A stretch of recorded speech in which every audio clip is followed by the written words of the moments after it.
விவாகரத்தான முஸ்லிம் பெண்கள் கணவரிடமிருந்து ஜீவனாம்சம் கோரலாம் என்று உச்சநீதிமன்றம் தீர்ப்பு வழங்கியுள்ளது. தெலங்கானாவைச் சேர்ந்த முஸ்லிம் நபர் ஒருவர் தனது முன்னாள் மனைவிக்கு ஜீவனாம்சம் தருவது தொடர்பாக உச்சநீதிமன்றத்தில் வழக்கு தொடர்ந்தார். இந்த வழக்கு உச்சநீதிமன்றத்தில் நீதிபதிகள் PV நாகரத்னா, அகஸ்டின் ஜார்ஜ் மாசி அமர்வு முன்பு விசாரணைக்கு வந்தது. குற்றவியல் நடைமுறை சட்டத்தின் பிரிவு 125 கீழ் விவாகரத்து செய்யப்பட்ட மனைவிக்கு இடைக்கால பராமரிப்பு வழங்குவதற்கு மனுதாரர் தரப்பில் எதிர்ப்பு தெரிவிக்கப்பட்டது. அப்போது குறுக்கிட்ட நீதிபதிகள், முஸ்லிம் பெண்கள் விவாகரத்து உரிமைகள் பாதுகாப்பு சட்டத்தை விட மதச்சார்பற்ற சட்டத்திற்கே மேலதிகாரம் உள்ளது என்று கருத்து தெரிவித்தனர்.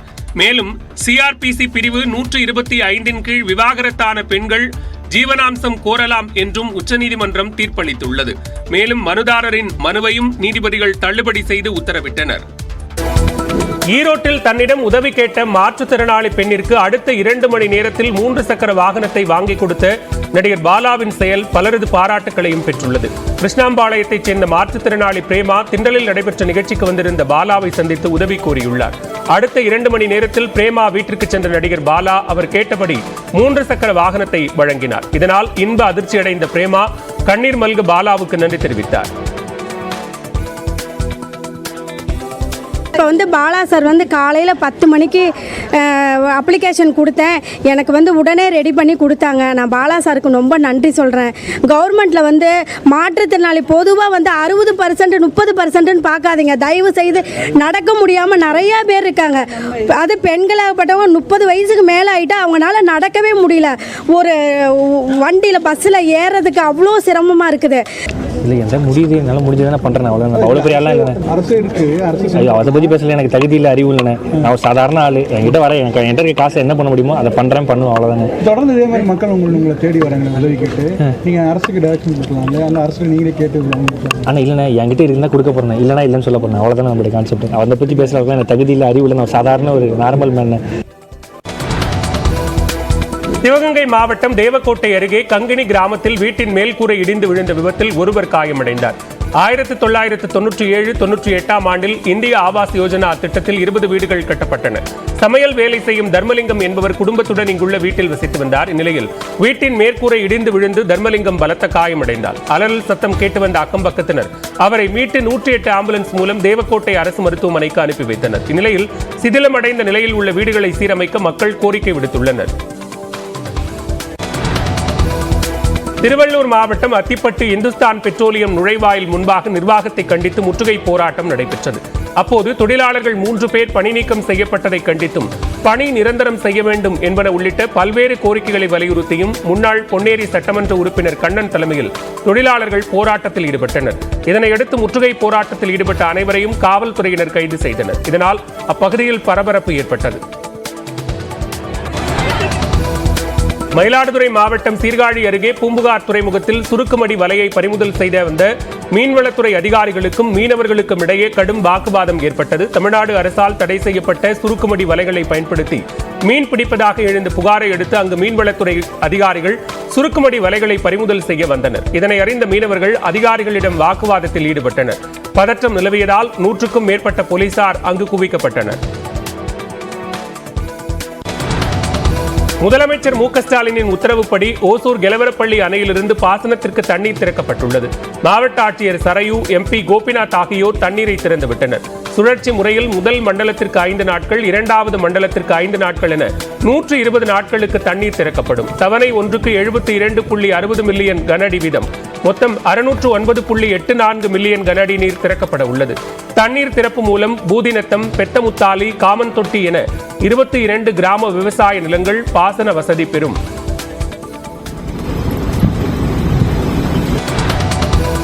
தென்காசி அருகே உள்ள நகைக்கடையில் கண்ணிமைக்கும் நேரத்தில் பெண் ஒருவர் தங்கச் சங்கிலியை திருடிய CCTV காட்சி வெளியாகியுள்ளது. கடந்த திங்கட்கிழமை அன்று சுரண்டை மெயின் ரோட்டில் உள்ள நகைக்கடைக்கு சிறுவனுடன் வந்த பெண் நகை வாங்குவது போல நடித்து கடைக்காரரை திசை திருப்பியுள்ளார். பின்னர் கவனிக்காத நேரத்தில் 12 கிராம் எடையுள்ள தங்கச் சங்கிலியை எடுத்து தனது கைப்பையில் வைத்து நகைகளை சரிபார்த்த போது சங்கிலி திருடப்பட்டதை அறிந்த கடைக்காரர் காவல்துறையில் புகார் அளித்துள்ளார்.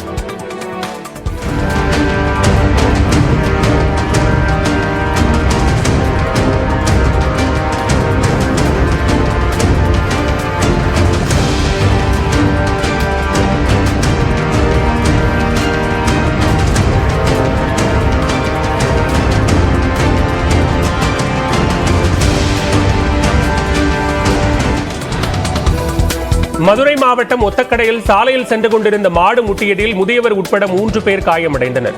ஊராட்சி ஒன்றிய அலுவலகத்திற்கு எதிரே உள்ள சாலையில் சுற்றித் திரிந்த மாடு ஒன்று வழியாக சென்றவர்களை முட்டி தள்ளியது. இதில் காரைக்குடி திருமயத்தைச் சேர்ந்த 64 வயது லட்சுமணன் பலத்த காயமடைந்தார். அவரை மீட்ட அக்கம்பக்கத்தினர் மதுரை அரசு ராஜாஜி மருத்துவமனைக்கு அனுப்பி வைத்தனர். அதேபோன்று மதுரை செல்லத்தாயி என்ற 65 வயது மூதாட்டியும் தூய்மை பணியாளர் ஒருவரும் மாடு முட்டியதில் காயமடைந்தனர். நாகை மாவட்டம் கீழ்வேலூர் அருகே குடிசை வீட்டில் ஏற்பட்ட தீ விபத்தில் 5 லட்சம் ரூபாய் மதிப்பிலான பொருட்கள் எரிந்து சேதமடைந்தன. இருக்கை கிராமத்தில் உள்ள கோபாலகிருஷ்ணன் என்பவர் தனது வீட்டில் 2 நாட்களுக்கு முன்பு புதிதாக கூரை மாற்றியுள்ளார். இந்நிலையில் அந்த வீட்டில் திடீரென தீப்பற்றி மளமளவென பரவியது. தீயணைப்பு வீரர்கள் தீயை அணைத்த போதிலும் வீட்டில் இருந்த கட்டில், பீரோ, டிவி என அனைத்து பொருட்களும் எரிந்து சேதமடைந்தன.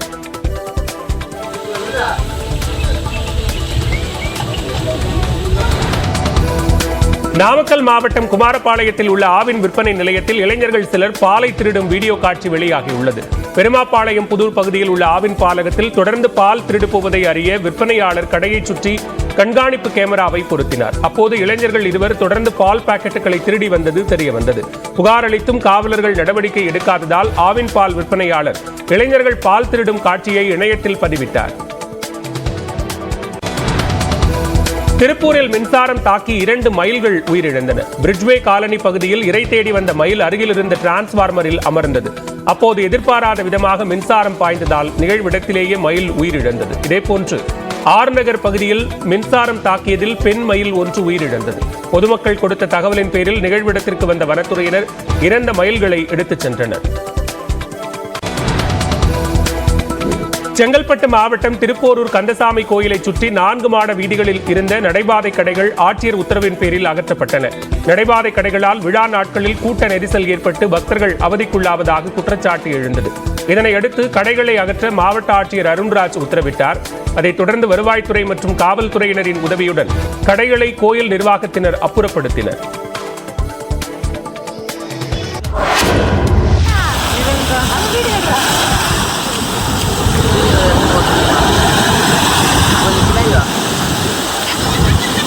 சென்னை மெரினா கடலில் தத்தளித்த இந்த 2 சிறுவர்கள் திரிலிங்காக மீட்கப்பட்டனர். சென்னை மெரினா கடற்கரையில் குளித்துக் கொண்டிருந்த இந்த 2 சிறுவர்கள் திடீரென கடல் அலையில் சிக்கிக் கொண்டனர். சிறுவர்கள் உயிருக்கு போராடி கொண்டிருந்ததை பார்த்த மீட்புக் குழுவினர் உடனடியாக கடலில் நீச்சல் அடித்துச் சென்று சிறுவர்களை மீட்டனர்.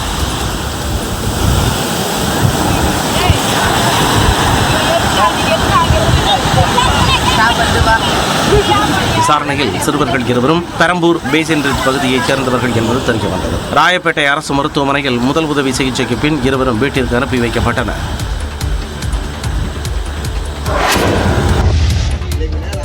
திருப்பூர் மாவட்டம் தாராபுரம் அருகே சுற்றுச்சூழலுக்கு கேடு ஏற்படுத்துவதாக கூறப்படும் தனியார் நிறுவனத்திற்கு எதிர்ப்பு தெரிவித்து விவசாயிகள் 4வது நாளாக உண்ணாவிரத போராட்டம் நடத்தினர். பொன்னாபுரம் கிராமத்தில் கார்பன் உற்பத்தி செய்யும் தனியார் நிறுவனத்திற்கு ஊராட்சி நிர்வாகம் அனுமதி அளித்தது. இந்த ஆலையால் சுற்றுச்சூழலுக்கு பாதிப்பு ஏற்படுவதாக கூறி கிராம மக்கள் 20 பேர் உண்ணாவிரத போராட்டம் மேற்கொண்டனர். உண்ணாவிரத போராட்டம் புதன்கிழமை 4வது நாளாக நீடித்தது. மக்களுக்கு தீங்கு விளைவிக்கக்கூடிய சுற்றுச்சூழல் பாதிப்பு ஏற்படுத்தக்கூடிய சிகப்பு வகைப்பாடு கொண்ட நிறுவனம், இந்த நிறுவனத்தை தவறான முறையில் கட்டட அனுமதி பொன்னாவூர் ஊராட்சி மன்றம் கொடுத்துருக்காங்க. அந்த கட்டட அனுமதி ரத்து பண்ண சொல்லி தொடர் 4 நாள் தொடர் காத்திருப்பு போராட்டம் நடத்தணும். எந்த ஒரு முன்னேற்றம் இல்லை. ஊராட்சி நிர்வாகம் அளித்த அனுமதியை முழுமையாக ரத்து செய்யும் வரை போராட்டம் தொடரும் என்றும் கிராம மக்கள் அறிவித்துள்ளனர். வட்டாட்சியர் உள்ளிட்ட அதிகாரிகள் நடத்திய பேச்சுவார்த்தையிலும் எந்த உடன்பாடும் எட்டப்படாத நிலையில் உண்ணாவிரதம் இருப்போருக்கு ஆதரவாக கிராம மக்கள் 300 பேர் காத்திருப்பு போராட்டத்திலும் ஈடுபட்டனர். கள்ளக்குறிச்சி மாவட்டம் கனியாமூரில் தனியார் பள்ளி மாணவி ஸ்ரீமதி உயிரிழந்த வழக்கின் விசாரணை வரும் 7ஆம் தேதிக்கு ஒத்திவைக்கப்பட்டுள்ளது. ஸ்ரீமதியின் தாய் செல்வி தரப்பில் தாக்கல் செய்த மனு கள்ளக்குறிச்சியில் குற்றவியல் நீதித்துறை நடுவர் நீதிமன்ற நீதிபதி ஸ்ரீராம் முன்னிலையில் விசாரணைக்கு வந்தது. அந்த மனுவில் சிபிசிஐடி குற்றப்பத்திரிகையில் இருந்து விடுவிக்கப்பட்ட பள்ளி ஆசிரியர்கள் ஹரிப்பிரியா, கிருத்திகாவை மீண்டும் வழக்கில் சேர்க்க கோரிக்கை முன்வைக்கப்பட்டது. இந்த வழக்கில் பள்ளி தாளாளர் ரவிக்குமார், செயலாளர் சாந்தி, முதல்வர் சிவசங்கரன் ஆகியோர் ஆஜராகவில்லை. மகள் உயிரிழந்த அன்று பதிவான 26 சிசிடிவி கேமராவின் பதிவுகளை வழங்கவும் தாய் செல்வி கோரி உள்ளார். மனுதாரரின் கோரிக்கை குறித்து முடிவெடுக்க கூடுதல் அவகாசம் கோரி அரசு தரப்பில் மனு தாக்கல் செய்யப்பட்டது. இதனைத் தொடர்ந்து வழக்கு விசாரணை வரும் ஆகஸ்ட் 7ஆம் தேதி ஒத்திவைக்கப்பட்டது.